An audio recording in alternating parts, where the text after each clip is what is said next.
Welcome to today's Open Heaven Daily Devotional written by Pastor Enoch Attaboy, the General Overseer of the Redeemed Christian Church of God. Monday, August 10th, 2026. Topic: Your legacy is not for sale. Memory verse: Proverbs 13 verse 22. A good man leaveth an inheritance to his children's children, and the wealth of the sinner is laid up for the just. Bible reading: 2 Kings 20 verse 12 to 19. You should always ask yourself this question, especially as you advance in age: what will people say about me when I am gone? The truth is that the way you are living your life now will determine what people will say about you when you are gone. This is why you must strive to create a good legacy and guard it jealously. You must never trade it for anything, no matter how enticing it may appear. Beloved, your legacy will include the name you will leave behind after you exit the earth. While King Hezekiah was a good king, he left a bad legacy for his descendants. In 2 Kings 20 verses 1 to 11, the king of Babylon sent emissaries to check on him, and he foolishly showed them all the treasures in his house and kingdom.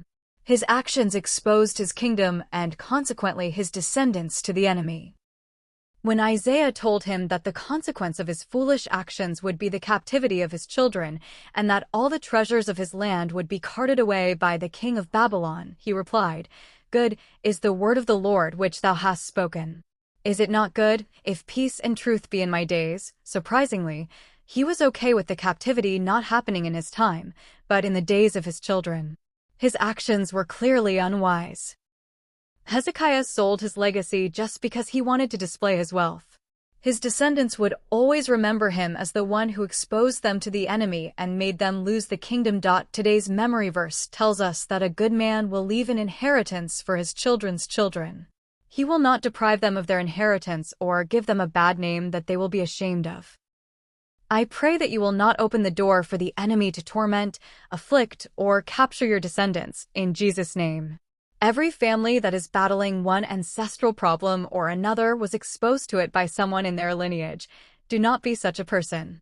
If you have done things that you are not proud of, and you know that those things can affect your children and their descendants, run to God for mercy today.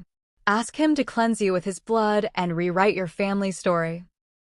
No matter how old you are, as long as you are alive, there is still hope of leaving a good legacy for your descendants.